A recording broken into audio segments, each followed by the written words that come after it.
Арыстан мен түлкі. Күндердің бір күнінде арыстан қартаяды. Аңдарды бұрынғысындай аулай алмайтын болады. Енді аңдарды айламен аулағысы келеді. Өзі үңгірде жатады да, аурумын, жүруге әлім жоқ деп, барлық аңдарға хабар таратады. Аңдар бір-бірлеп арыстанның халін білуге келеді. Арыстан аңдардың біреуін де қайтармайды. Бәрі де арыстанға жем болады.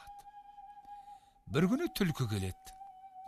Ол үңгірден алысырақ тұрады да, «Халіңіз қалай, тақсыр?» деп көңілін сұрайды. «Халім нашар.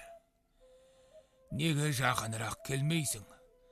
Берірек кел, түлкіжан, азырақ сөйлесейік» дейді арыстан.